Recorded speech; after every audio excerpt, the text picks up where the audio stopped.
자, 오늘 말씀은 요한복음입니다. 요한복음 19장입니다. 19장 38절부터 보겠습니다. 42절까지 말씀인데요. 몇 절 안 되니까 우리 한 목소리로 읽고자 합니다. 네, 다 찾으셨습니까?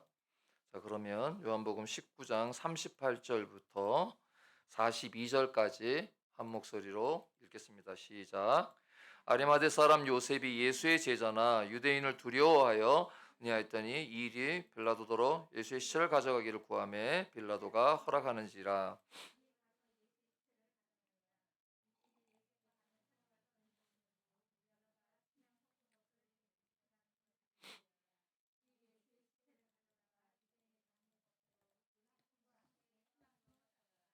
예수께서 십자가에 못 박히신 곳에 동산이 있고 동산 안에 아직 사람을 장사한 일이 없는 새 무덤이 있는지라.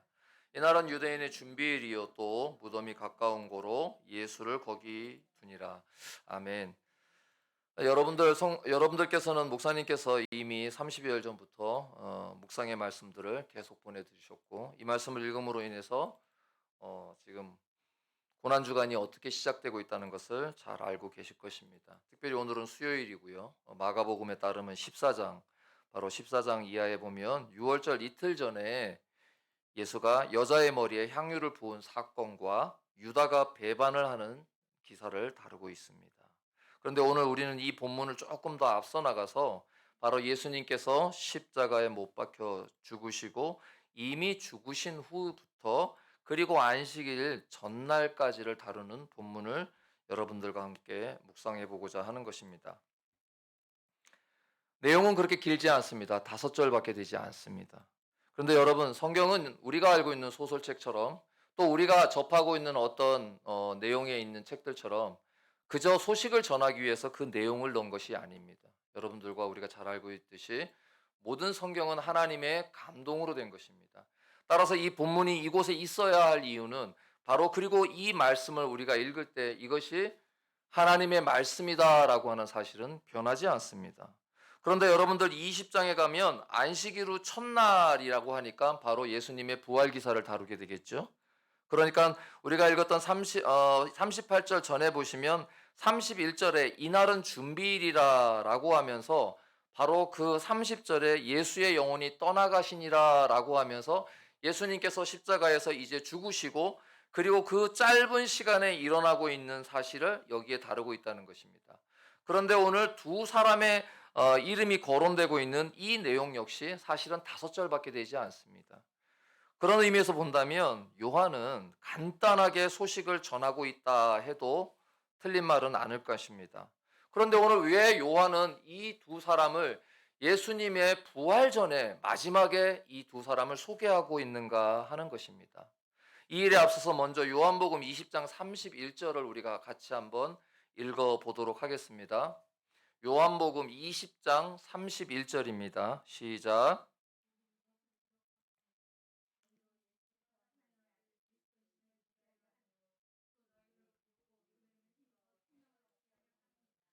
요한은 자신의 요한복음을 기록하면서 요한복음을 쓴 목적을 이렇게 20장 31절에 말씀하고 있습니다. 그러니까 예수가 하나님의 아들이심을 믿게 하기 위해서 이 글을 썼다는 것입니다.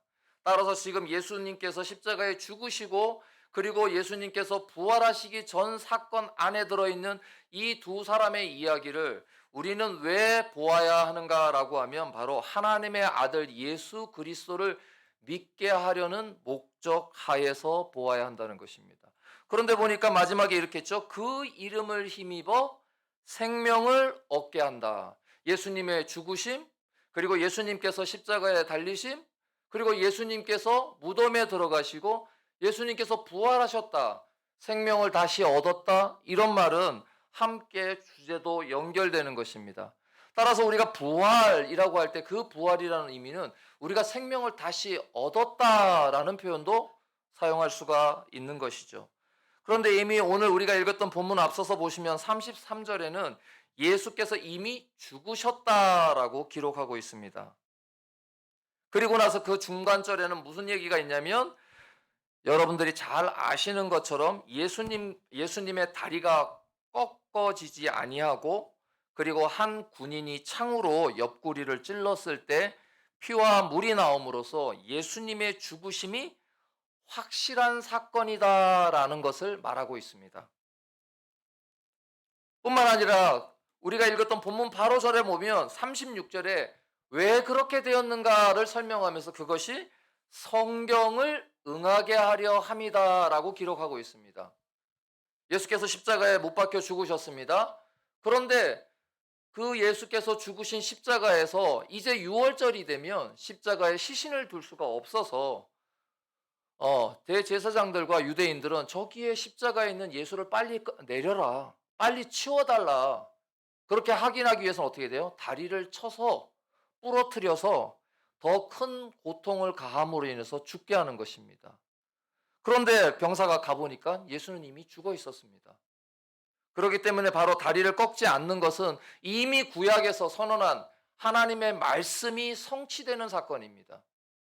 우리가 이것을 심상히 여겨서는 안 되는 것은 바로 요한은요, 다른 복음서 기자들의 내용과는 달리 하나님의 말씀이, 그리고 이것이 하나님께서 이루셨다라고 하는 사건을 토대로 이야기하고 있다는 것입니다. 왜 그랬을까요? 우리는 부활 사건을 다루면, 특별히 우리가 고난이라고 하는 주제를 다루면 대체적으로 우리는 마태와 마가복음에 나온 내용을 중심으로 고난 주간을 다루고 있습니다. 왜냐하면 예루살렘에 입성하셔서 고난 주간을 상세히 다루고 있기 때문에, 그리고 그 고난에 참여하는 다양한 사람들의 모습을 다루고, 뿐만 아니라 우리가 불렀던 찬송처럼 우리의 마음의 감정을 표현할 수도 있고 슬프고 고통스러운 내용들을 이렇게 표현함으로 인해서 주님의 십자가의 죽으심이 때로는 약간 감정적으로 흘러갈 수 있도록 하는 요소도 있기 때문입니다. 그런데 요한은 그런 내용들을 다루고 있지 않습니다. 십자가에 달렸다, 죽었다, 재판받았다, 사실을 근거하여서 사실들을 다루면서 오히려 이 모든 일의 주도가 하나님께서 주도하고 계시다라는 사실, 그리고 그것이 허락되어야만 일어난다라고 하는 사실로서 고난을 다루고 있다는 것입니다.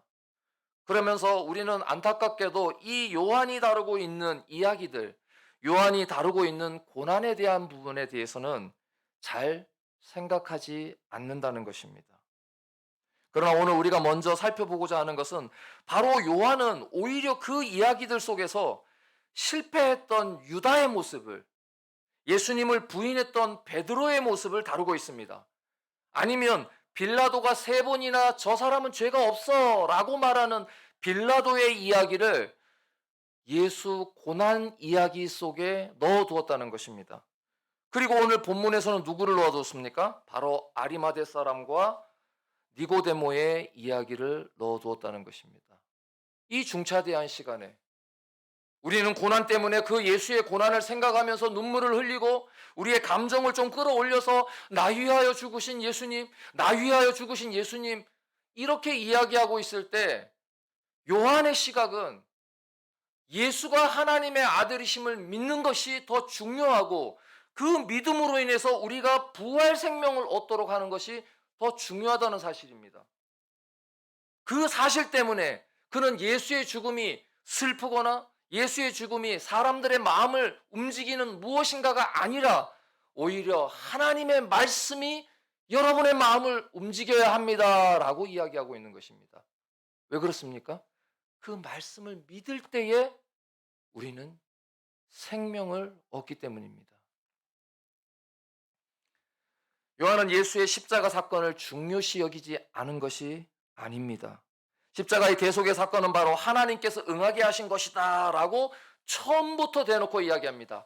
태초에 하나님과 말씀이 함께 있어 라고 요한복음 1장에 시작했던 말씀은 이제 그 기록의 목적이 여러분이 읽으셨던 것처럼 예수님이 하나님의 아들 성자 예수 그리스도이심을 우리로 하여금 믿게 하려는 것입니다.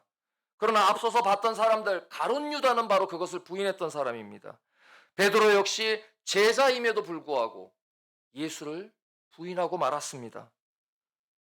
빌라도 역시 그가 스스로 재판관이 되어서 예수가 죄가 없는 분임을 인정함에도 불구하고 그는 결국 인간 재판관으로서 예수를 십자가에 못 박았다는 사실입니다.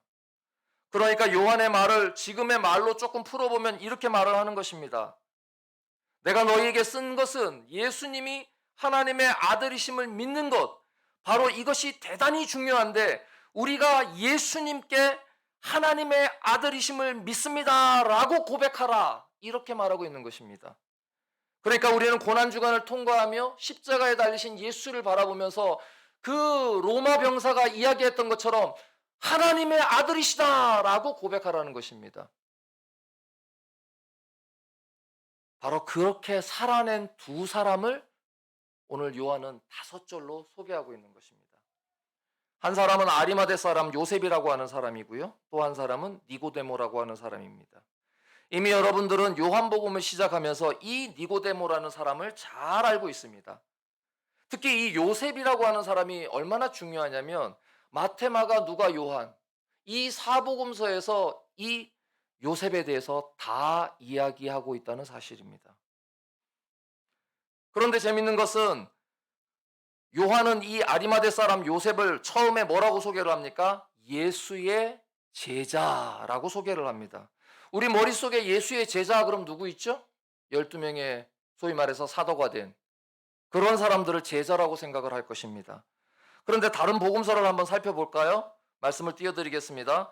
마태복음 27장 57절에 보면 저물었을 때 아리마대의 부자 요셉이라는 사람이 왔다.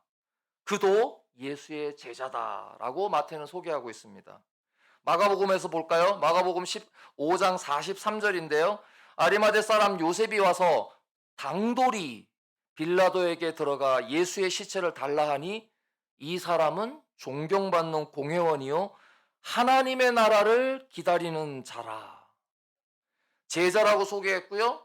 마가는요 하나님의 나라를 기다리는 사람이라고 소개를 했습니다. 그리고 나서 누가복음 해볼까요? 23장 50절부터 51절 말씀인데요. 공회 의원으로서 선하고 의로운 요셉이다. 그런데 그 51절에 보면 그들의 결의와 행사에 찬성하지 아니하는 자라고 소개하면서 그 마지막에 유대의 동네 아리마대 사람이요 하나님의 나라를 기다리는 자라고 소개하고 있습니다. 이 정도 소개면 바로 이 아리마대 사람 요셉이라고 하는 사람이 매우 우리에게 볼 때 칭송받을 만하고 존경할 만한 사람이라고 소개할 수 있습니다. 그런데 우리가 읽었던 본문에서 보면 요한은 조금 박하게 소개하는 면이 없잖아 있습니다. 뭐라고 했습니까? 아리마대 사람 요셉은 예수의 제자이나 유대인을 두려워 그것을 숨기더니.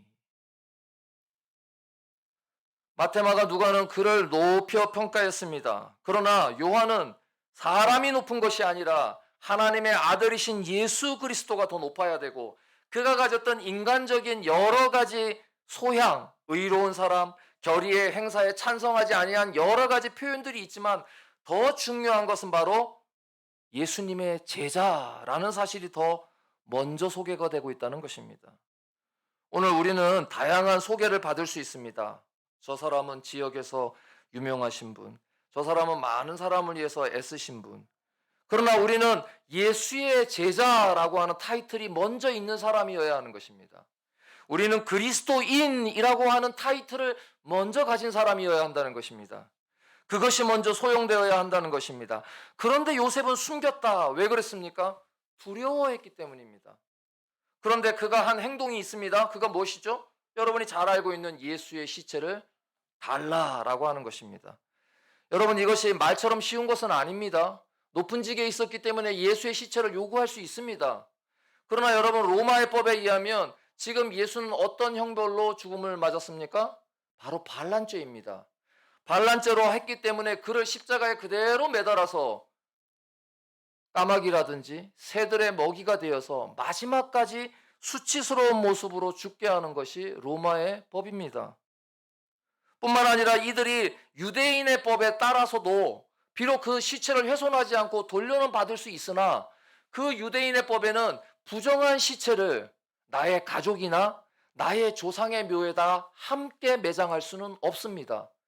그래서 범죄한 사람들은 따로 매장할 수밖에 없는 것이 유대인의 관례이기도 한 것입니다. 그런데 이 사람이 용감하게 그 사람이 바로 누구에게요? 빌라도에게 요구할 수 있었다라고 하는 것은 이제 그가 숨겼던 사실이 이 행동으로 말미암아 드러날 수밖에 없다는 것입니다. 이것이 중요한 것입니다.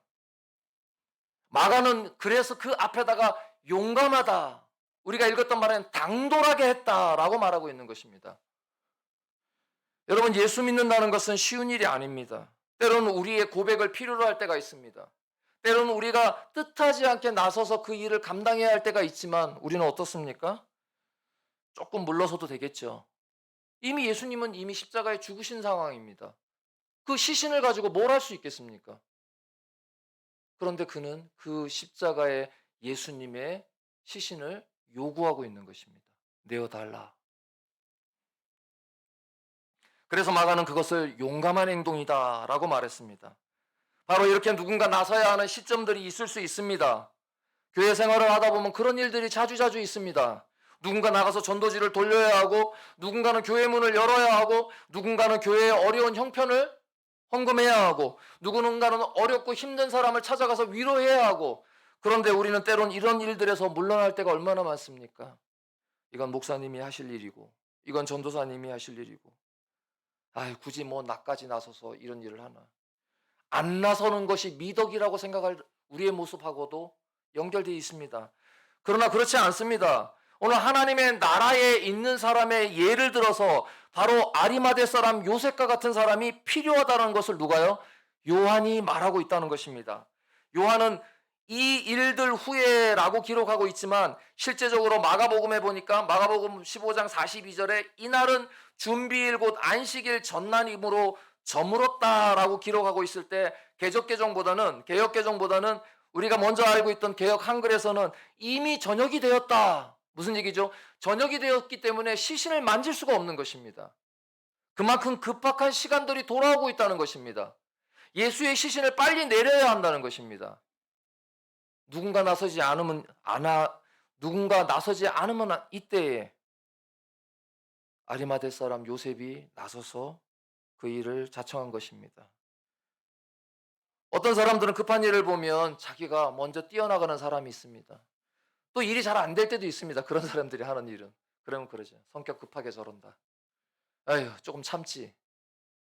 물론 그것도 맞는 말일 수 있겠습니다. 그러나 오늘 본문에서는 그것이 예수를 위한 일이라면 그동안 숨겼던 일들을 아리마대 사람 요셉은 드러내놓고 이제 그것이 어느 정도로 드러나느냐. 그가 두려워했던 유대인들은 그를 출교할 것입니다. 그가 두려워했던 유대인들은 그를 향해서 필요한 어떤 행동들을 할 수 있는 근거가 되는 것입니다. 소위 말해서 우리는 책 잡히려 하는 행동을 하지 않기로 우리 스스로가 마음먹을 때가 얼마나 많습니까? 괜히 그렇게 한다고 해서 무슨 일이 있으면 어떡해. 그러나 예수를 위한 일, 그러나 우리 뒤에 있는 것이 아니라 가장 앞에 예수의 이름을 생각하고 하는 행동이라는 것을 우리가 기억해야 합니다. 이는 용감하게 행동했습니다. 그러면서 요셉이 바라보는 하나님의 나라는 그런 것이다 라고 말하는 것입니다. 여러분, 하나님의 나라는 때로는 우리가 용감하게 뛰어들 만한 모습이 필요한 것입니다. 베드로처럼 주여 명하여 나를 이 바다 위로 걷게 하소서라고 말도 안 되는 기도를 해야 할 필요성이 있다는 것입니다. 이미 죽어서 끝난 예수님의 시체를 주십시오라고 말을 해야 할 필요도 있다는 것입니다. 그것이 나에게 때로는 피해로, 그것이 때에게 나에게 엄청난 손해로 돌아올 수 있다는 사실을 알고도 말입니다. 누가는 덧붙여서 이렇게 그를 평가합니다. 그들의 결정과 행동에 동참하지 않았던 자. 그들은 어떤 행동을 했습니까? 예수를 죽음으로써 몰고자 협의했던 것입니다. 그런데 그 행동들에 참여하지 않았던 자라고 하면서 그가 벌써 이미 마음속에는 그러한 여러 가지 예수를 향한 제자다움이 싹트고 있었다는 사실입니다. 그러나 싹트는 것만으로는 안 된다는 것입니다. 하나님의 나라의 사람들은 그 싹튼 것이 어떠한 형태로든지 나타나고 드러나고 사람들에게 보여지게 된다는 것입니다. 바로 요한은 하나님의 나라에 속한 자는 그렇게 드러나는 자라는 것을 이 귀중한 성경의 한 구절에다가 집어넣고 있는 것입니다. 여러분, 생각해 보십시오. 사람들의 옳고 그름에 대한 판단들, 그리고 그것을 따라가는 사람들의 모습들. 그러나 모든 사람이 그곳을 향하여 갈 때 우리가 그것이 아니다라고 말할 수 있는 근거는 어디에서 나옵니까? 우리가 그동안 살아왔던 경험에서 나옵니까? 아니면 내가 그동안 보아왔던 사람들 때문에 나옵니까? 성경은 그렇게 말하지 않습니다. 로마서 12장 2절을 같이 한번 읽어볼까요? 시작. 같이 한번 띄워주시겠습니까? 안 띄우셨네요. 제가 한번 읽겠습니다. 로마서 12장 2절에 보면 너희는 이 세대를 본받지 말고 오직 마음을 새롭게 함으로 변화를 받아 하나님이 선하시고 기뻐하시고 온전한 뜻이 무엇인지 분별하도록 하라. 이것이 바로 이 세대를 본받지 않는 자의 마음입니다. 그러니 그것을 볼 수 있는 것도 누가? 바로 하나님께서 저와 여러분에게, 그리고 지금 내주하시는 성령님을 통하여서 우리는 하나님의 말씀을 들을 때야 비로소 그 모든 것을 분별할 수 있다는 것입니다. 그리고 두 번째 사람 니고데모입니다. 니고데모에 대해서 소개하기를 39절에 이렇게 소개하고 있습니다. 일찍이 예수께 밤에 찾아왔던. 여러분들은 이 짧은 구절에서 어떤 단어가 보이십니까? 하나, 둘, 셋, 네 개밖에 없으니까 하나씩 고르시면 되겠습니다. 일찍이 1번, 예수께 2번, 좀 줄여서 밤에 찾아왔던 3번. 누구 같습니까? 네, 잘 맞추셨습니다. 밤에 찾아왔다는 것입니다. 이미 우리는 요한복음 초반에 이 니고데모가 밤에, 왜 그렇습니까? 요한복음에서 말하고 있는 빛과 어둠, 이 두 가지를 교차하면서 내가 빛으로 왔다, 사람들이 그 빛을 모른다라고 시작했던 빛이신 예수님 앞에 누구죠? 바로 이 니고데모는 밤에 찾아왔다는 것입니다. 어둠의 길에 다니지 말라, 어둠이 너희와 함께 있다. 그 어둠의 밤에 예수를 찾아왔던 니고데모라는 사실입니다. 그리고 나서 니고데모는 7장에 한 번 더 예수를 평가하는데 잠깐 예수의 편을 드는 것처럼 보입니다. 그리고 나서 이렇게 19장에 나온 니고데모의 변화를 우리는 볼 수 있습니다. 밤에 예수를 찾아왔던 사람, 밤에 몰래 찾아와서 예수에게 선생님이라고 말했던 사람, 거듭나면서 얘기를 할 때 그의 지식으로서는 내가 다시 엄마의 태에 들어가야 합니까? 라고 말했던 이 니고데모의 변화가 오늘 19장에 기록되고 있는 것입니다. 그의 행동은 무엇입니까? 모략과 침향 섞은 것을 100리트라쯤 가지고 왔다. 이 100리트라는 여러분이 잘 알고 있는 한 근 할 때 근입니다. 대체적으로 한 리트라가 대략 327g밖에 되지는 않지만, 그런데 그것이 100리트라니까 자그마치 32kg가 넘는 어마어마한 양의 향품을 가지고 온 것입니다. 물론 우리가 이것을 돈으로 환산할 수 있습니다. 그러나 벌써 돈으로 환산됐다는 얘기는 바로 예수님에게 드렸던 옥합을 깼던 여인을 바라보면서 저거를 팔아서 좋은 데 썼으면 돈이 얼만데 라고 생각하는 사람하고 똑같은 것입니다. 이건 무슨 뜻입니까? 예수님의 그 처참한 십자가의 죽음을 가장 향기나는, 가장 처우에 맞는 장례식으로 진행하고자 했던 니고데모의 변화된 모습인 것입니다. 이렇게 니고데모는 예수님을 만났고 예수님 때문에 변화된 삶을 살았습니다. 어쩌면 오늘 초보 요셉과 이제 예수를 잘 믿는 니고데모, 이 두 사람을 성경 본문은 소개하면서 너희가 어떤 처지에 있든지, 너희가 지금 처음 믿는 초보이든지 아니면 예전에 예수를 만났던 사람이든지, 그렇다면 너희는 어떻게 드러나고 있는가라고 요한은 묻고 있는 것입니다. 초보자는 예배에 나오는 것이 용기를 내는 일일 수도 있습니다. 어떤 사람은 내가 작은 헌금 드리는 것조차도 용기를 낼 수 있는 일일 수 있습니다. 아니, 어떤 사람은 그저 돈을 내는 것이 더 쉬운 일일 수도 있습니다. 제가 예전에 있었던 동사무소에 저희가 교회에서 이렇게 해서 필요한 사람에게 필요한 돈을 좀 드리겠습니다 라고 했더니 동사무소 직원이 아닙니다. 요즘 사람들이 돈은 너무 잘 냅니다. 오히려 와서 빨래를 도와주고, 오히려 식사를 나눠주고, 오히려 이사하는 집에 이삿짐을 도와주고, 오히려 오래된 짐들을 드러내고, 더러운 것을 버려주고, 실제적으로 일할 사람이 더 필요합니다. 그렇게 도와주시면 고맙겠습니다.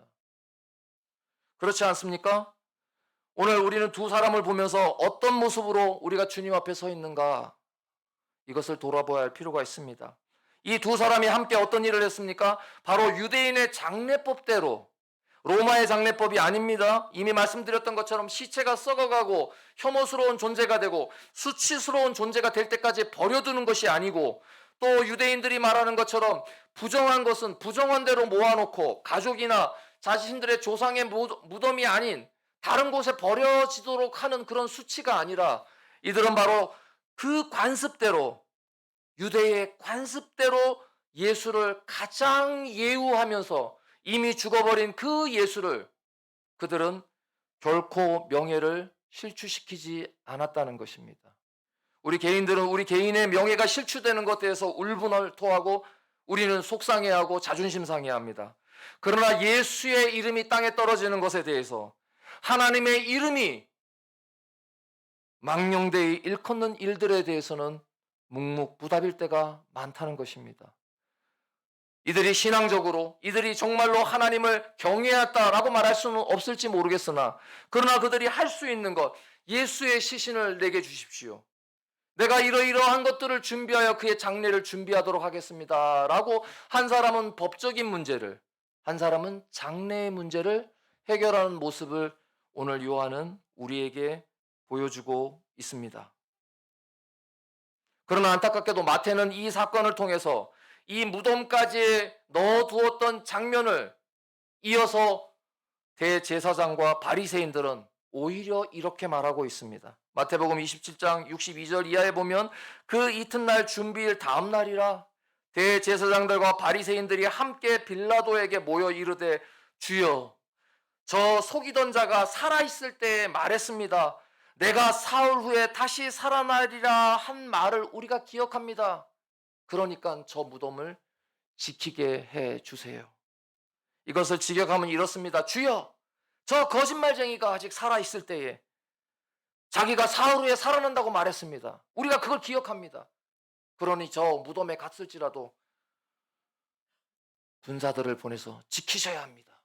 그래야 이것이 우리를 위한 일입니다. 여러분 잘 보십시오.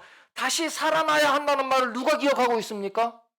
예수의 제자들이 기억하지 않는다는 사실입니다.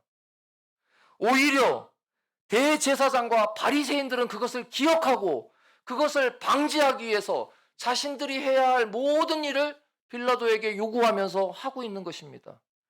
여러분, 오늘 우리는 이제 고난주간의 수요일을 지나고 있습니다. 우리의 고난이, 아니 예수님의 고난을 생각할 때 여전히 나 위하여 죽으신 십자가 이것만을 노래할 것인가? 아니면 오늘 요한이 말하고 있는 바로 이 아리마대 사람 요셉이라든지 니고데모처럼 용감하게 예수 앞에 나서서 자신이 제자라고 밝히고, 아니 제자가 됨을 인정하는 모습으로 살아갈 것인가 하는 기로에 놓여 있는 것입니다. 우리는 매년마다 이렇게 고난주간을 통과합니다. 그리고 고난주간이면 예수께서 나 위하여 죽으신 십자가의 찬양을 열심히 부르면서 우리의 감정을 돋굽니다. 그러나 요한은 그런 거 하지 말라는 것입니다. 예수가 하나님의 아들이심을 믿느냐? 그렇다면 그 예수를 받아들이라는 것입니다. 예수를 받아들였던 아리마대 사람처럼, 니고데모처럼 너의 변화된 행동들을 하라는 것입니다. 이것이 바로 예수 믿는 사람, 이것이 바로 예수의 고난의 죽음을 통과하는 사람, 이것이 바로 예수의 부활을 아는 사람의 모습이라는 것입니다. 그런데도 안타깝게도 이곳에 진정한 예수님의 제자들은 없었습니다. 왜 그렇습니까? 마가복음에 보니까 14장 50절에 보니까 제자들이 다 예수를 버리고 도망하니라. 얼마나 급했던지 배에 혼니부를 두르고 있다 예수를 따라가던 이는 그 배 혼니부를 버리고 벗은 몸으로 도망가는 그런 모습을 보여주고 말았습니다. 제자로 불렸던 사람들은 다 도망갔고, 오히려 숨어있던 예수의 제자는 이 십자가 사건을 통해서 드러났다라고 요한은 기록합니다. 이것이 바로 하나님의 나라를 기다리는 사람들의 모습입니다.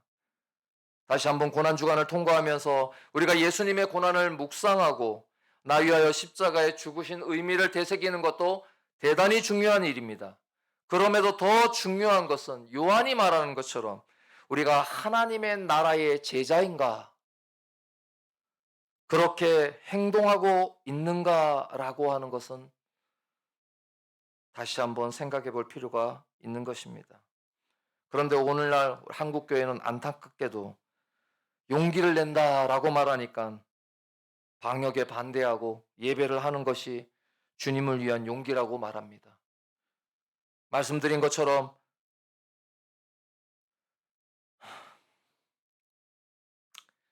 니고데모처럼 물질을 가져오라고 얘기를 합니다. 이것이 최고의 봉사가 아닙니다. 진정으로 원하는 것은 예수를 바라보고 예수를 위하고 예수의 고난에 동참하는 것이 자연스러운 일입니다. 그것이 하나님께서 원하시는 하나님의 나라의 일꾼입니다. 물론 우리는 현실적으로 부담감을 갖는 것도 사실입니다. 그러나 여러분들, 우리가 믿는 예수의 이름이 앞에 있어야 합니다. 우리의 현실이 앞에 있어서는 안 됩니다. 요한은 바로 예수님의 제자, 그리고 나서 부족하지만 두려웠던 아리마대 사람 요셉, 이렇게 말하고 있습니다. 우리에게 그리스도인이라는 타이틀은 그냥 주어진 것이 아닙니다. 여러분들이 교회에서 기독군으로, 또 아이들을 가르치는 교사로, 또 교회에서 봉사하고 수고하는 일들을 우리가 최선을 다하고 있지만 이제 이 코로나 시국이 지나가면서 우리에게 더 필요한 것은 바로 예수 하나님의 나라를 믿고 그 나라 안으로 뛰어드는 사람, 그 나라 안으로 자신의 것을 버리는 사람, 그 나라 안으로 하나님의 것으로 믿고 바치는 사람, 이런 사람들이 바로 하나님 나라의 일꾼이요, 이것이 바로 요한이 말하고자 하는 참된 제자라는 사실입니다. 따라서 고난주간을 통과하는 오늘 우리가 그 날들마다 있었던 말씀들을 잘 묵상해 보면 바로 하나님의 나라를 어떤 사람이 들어가는가라고 하는 사실을 분명하게 알 수 있습니다. 오늘 수요일 바로 예수님께 자신의 모든 것을 헌신했던 한 여자를 기념하는 것, 예수님께서는 성전조차도 없어질 것이라고 했던, 기능하지 못하는 성전이 없어질 것이라고 얘기했던 예수님의 말씀을 떠올려 보면 결코 고난은 그저 예수님께서 십자가만을 향해서 걸어가는 길이 아니었다는 것입니다. 이것이 내일 목요일과 금요일 새벽에 살펴볼 말씀을 통해서도 드러나겠지만 이것이 오늘 고난주간을 통과하는 저와 여러분들, 특별히 수요일 날 오시는 그래도 우리 그레이스 교회를 대표하시는 분들 아니겠습니까? 여러분들의 마음속에 내가 과연 하나님의 나라에 있는가? 내가 아리마대 사람 요셉처럼 초보일지라도 용기를 내어서 주님 앞에 나가는 자인가?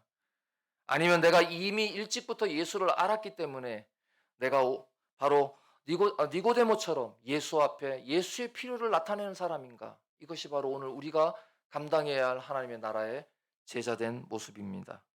여러분 모두가 이 말씀을 따라서 요한이 말하고자 했던 생명을 얻는 자의 모습, 그런 자만이 예수의 나라에 합격한 자요, 그런 자만이 예수의 부활에 참여하는 자요, 그런 자만이 생명이 있는 것입니다. 살아있는 생선은 뜁니다. 우리가 그것을 보고 살아있다 이렇게 말하지 않습니까? 생명이 있다 라고 말하는 것은 무엇을 말합니까? 반응한다는 것입니다. 하나님의 말씀에, 예수님의 말씀에 내 마음이 팔딱거리고 반응한다는 것입니다. 그것을 보고 우리는 생명이 있다. 다 죽었던 사람이 누워있을 때 심장 소리가 팔딱 뛸 때 살아있습니다 라고 말하는 것입니다. 오늘 우리 주변에 많은 안타까운 일들이 있지만 그럼에도 불구하고 이 구례동에서 그레이스 교회와 또 우리 주변의 공교회가 함께 그리스도인다운 행동을 할 수 있도록 우리 모두가 함께 기도하는 시간이 되어야겠습니다. 말씀을 마치겠습니다. 감사합니다. 기도